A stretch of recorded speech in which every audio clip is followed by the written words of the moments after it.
Las historias, las primicias, los personajes, los deportes. Inicia la tarde con Meridiano Blue. Dirige Ricardo Ospina. Es la 1:01 p.m. Seguimos con ustedes, estamos en Meridiano Blue, hoy lunes 9 de marzo, el día después de las elecciones legislativas para Senado y Cámara y de las consultas. Cambió el mapa político de Colombia, seguimos analizándolo. Saludo a quienes hasta ahora están con nosotros en DITU de Caracol Televisión y en el canal de YouTube de Blue Radio. Comencemos hablando de política, por supuesto. Hablamos del almuerzo que tendrán en minutos la candidata presidencial de la Gran Consulta por Colombia, Paloma Valencia, y el segundo, la revelación de la jornada, el segundo en esa votación, el exdirector del DANE, Juan Daniel Oviedo. El plato fuerte será definir si finalmente Oviedo será o no la fórmula vicepresidencial de Paloma Valencia. Mateo Piñeros, buenas tardes. ¿Qué sabemos de la reunión? ¿Qué sabemos del almuerzo? Ricardo, y hay mucha expectativa sobre esta reunión. Fueron invitados todos los candidatos de la Gran Consulta por Colombia a este encuentro. Sin embargo, evidentemente, pues la expectativa está sobre Juan Daniel Oviedo, quien logró una votación superior al 1.2 millones de votos el día de ayer, y eso ha hecho que suene incluso en el mismo uribismo como la fórmula vicepresidencial de Paloma Valencia. Lo que sabemos es que la candidata de la Gran Consulta por Colombia ha estado atendiendo reuniones estratégicas con la bancada del Centro Democrático, pero también con su equipo de campaña, y en horas de la tarde entonces se encontrará con Juan Daniel Oviedo, quien, recordemos, también ha dicho que él podría evaluar esa posibilidad de ser fórmula a la vicepresidencia, pero teniendo en cuenta algunos puntos. Dice que el uribismo debe respetar el acuerdo de paz y cumplirlo integralmente, pero también dice que tiene algunas diferencias sobre la situación en Gaza y que esos temas los tendría que hablar con Paloma Valencia, porque recordemos, Ricardo, que Juan Daniel Oviedo también está sonando como candidato para la alcaldía de Bogotá y estaría entre esas dos opciones. Estaremos atentos entonces a ese encuentro que se dará en los próximos minutos. Muy bien, Mateo, muchas gracias. Atentos al almuerzo de Paloma Valencia y Juan Daniel Oviedo con los otros integrantes de la llamada Gran Consulta por Colombia. Como efecto colateral de las elecciones de este domingo, se produjo la captura de uno de los candidatos al Senado por el partido de la U, Freddy Camilo Gómez, muy cercano a alias Papá Pitufo. Se adelantan a esta hora las audiencias de legalización de la captura de este hombre presuntamente cercano, muy cercano al zar del contrabando. Kalila Peña.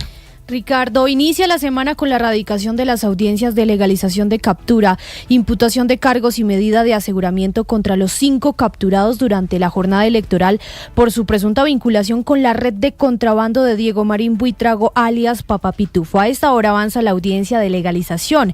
Según la investigación, Freddy Camilo Gómez, ex candidato al Senado de la República, al parecer tenía un rol clave para mantener contactos en la Polfa y la rama judicial para que, a cambio de dinero, permitieran el ingreso al país de mercancía de contrabando o abstenerse de actuar contra la red. José Luis Olaya presuntamente habría utilizado su experiencia en el área de talento humano de la policía para identificar y perfilar uniformados, y Edgar Humberto Vaca tendría un rol relacionado con la entrada de mercancía en el puerto de Barranquilla y Cartagena. Faudel Luis Salazar se desempeñaba como jefe de la división de la Polfa y bloqueaba operativos a la mercancía de contrabando. Y finalmente, Juan Miguel Jaramillo habría tenido la función de recibir los pagos ilícitos y distribuirlos entre otros uniformados de esta red de corrupción. Muy pendientes de estas audiencias, Kalila, gracias. Hablamos ahora del primer bombardeo del gobierno del presidente Gustavo Petro contra las disidencias de alias Calarcá. Hay una línea divisora allí muy tenue sobre si alias Ramiro está con Calarcá o con Mordisco. En cualquier caso, es el terror de Ituango. Se produjo un bombardeo en las últimas horas. ¿Qué detalles se conocen en Medellín, Héctor Santamaría? Pues sí, Ricardo, se trata de este bombardeo en la zona norte del departamento de Antioquia, donde hasta el momento lo que nos confirman es que no ha podido llegar la fuerza pública a verificar el estado de la zona y si existen personas fallecidas. Al mando de esa estructura del Frente 18 se encuentra alias Ramiro, quien estuvo con alias Calarcá cuando ambos fueron, recordará usted, capturados en el escándalo de las caravanas de la UNP en el departamento, pero ahora es aliado Iván Mordisco. Lo que retrasa la llegada de las tropas al sitio es es que algunas personas, además, Ricardo, están identificándose como líderes comunales y no dejarían que la fuerza pública llegara hasta el lugar exacto. Por eso el propio gobernador de Antioquia, Andrés Julián Rendón, le ha pedido a la Fiscalía que llegue hasta la zona y empiece la judicialización de estas personas. Hay que recordar que por alias Ramiro las autoridades ofrecen una recompensa de hasta 200 millones de pesos, Ricardo. En segundos les voy a contar, Héctor, qué dijo el presidente Gustavo Petro en Viena ante la Convención de Estupefacientes de Naciones Unidas, justificando, explicando por qué los campesinos en Colombia cultivan hoja de coca. Él dice que es por la desigualdad. Hablando de la lucha contra el narcotráfico, hay resultados del ejército contra laboratorios para el procesamiento de cocaína en la frontera con Ecuador. Nicolás Rodríguez. Ricardo, sí señor, buenas tardes. Se trata de 9 laboratorios para el procesamiento de pasta de base de coca en zona rural de Olaya, Herrera y Tumaco, en el departamento de Nariño, en límites con Ecuador. Según la tercera división del ejército, estos laboratorios hacían parte de los grupos Iván Ríos, Johnny Toro y el bloque Jacobo Arenas, a todos estos de las disidencias de las FARC. Asimismo, según confirman las autoridades, al procesar la pasta, según lo que dice el ejército, estos grupos tenían rentas superiores a los 2.540 millones de pesos, con los que presuntamente financiaban acciones terroristas en el departamento de Nariño y asimismo para el tráfico de droga hacia los Estados Unidos y, dicen ellos, además hacia países de Centroamérica. Precisamente en imágenes difundidas se ven varios contenedores de plástico de color verde y azul que los disidentes utilizaban para guardar el producto base y asimismo guardar el resultado de este procesamiento. Según el ejército, con este golpe se afecta directamente las finanzas y la estructura criminal de estas disidencias, que además tienen azotados a los habitantes de la zona sur del Pacífico colombiano. Y mientras en Colombia hablamos de elecciones y hablamos de conflicto, el mundo aprieta los dientes. Los mercados convulsionados este día, la mayoría cerrando en rojo, el petróleo disparado, aunque al final de la jornada tuvo un descenso luego de anuncios que hizo el G7 sobre la disponibilidad de reservas de petróleo, todo por cuenta de la guerra en Irán y del cierre por parte de los iraníes del estrecho de Hormuz. ¿Cómo terminan los mercados? ¿Cómo termina el crudo? Víctor Grosso en Data IFX.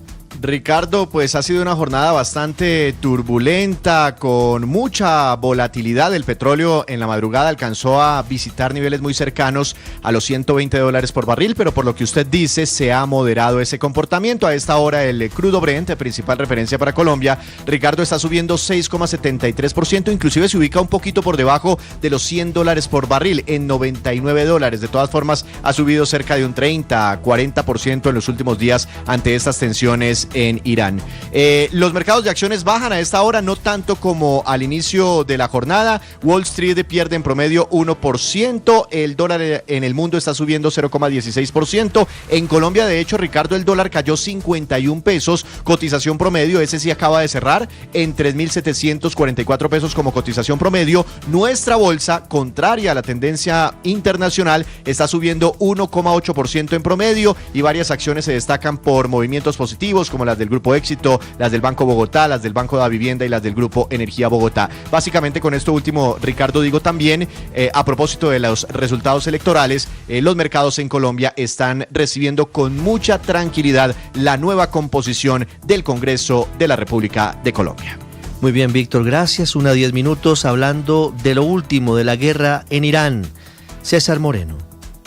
Buenas tardes. Mientras que el asesor del comandante de la Guardia Revolucionaria iraní, el general de brigada Ibrahim Javari, insiste en que el estrecho de Hormuz, por donde pasa el 20% del petróleo y del gas del mundo, y mantiene su amenaza de quemar cualquier barco que intente cruzarlo. Nav rafت 1000 kilometri, nav Abraham Lincoln.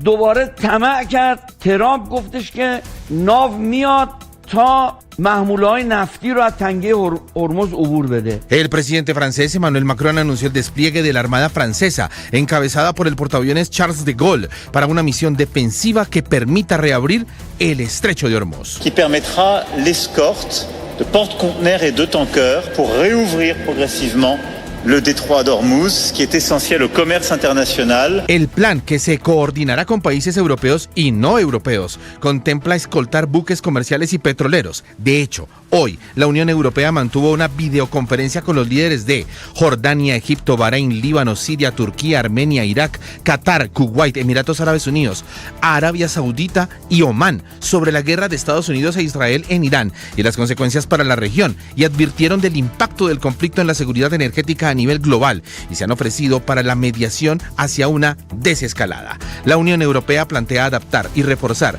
sus misiones y operaciones de defensa marítima. Los nombres claves son Áspides y Atalanta, que se destinan a proteger vías navegables críticas y prevenir cualquier interrupción en las cadenas de suministro vitales. Y un par de datos para el cierre. El presidente Trump le dijo al New York Post que no estaba nada contento con la elección de Mojtaba Khamenei como nuevo ayatolá y que una posible invasión a Irán no estaba en el panorama militar. Y en el otro frente de guerra, en el Líbano, esto es al norte de Israel, el número de muertos por la campaña de bombardeos israelíes contra objetivos de Hezbollah llegó a 486 y el de heridos a 1.313. Además, alrededor de 700.000 desplazados en el país.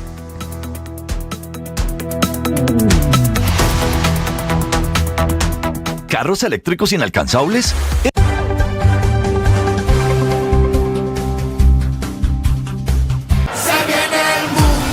Faltan 94 días para la Copa del Mundo.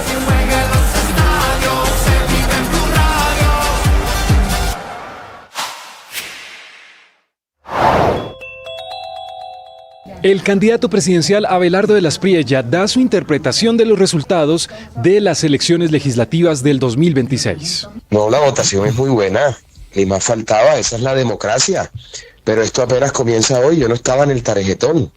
Lo de la doctora Paloma y el Centro Democrático es muy bueno. Bien, tenemos deportes. Hoy triple jornada del fútbol colombiano. Don Octavio, buenas tardes. Hola Richie, con las buenas tardes y el saludo para todos. Precisamente hablaremos de eso, de la triple jornada que habrá en el fútbol colombiano. Recordemos todos que este fin de semana solo se jugó un partido. El día sábado, ayer por el tema de las elecciones no se jugó.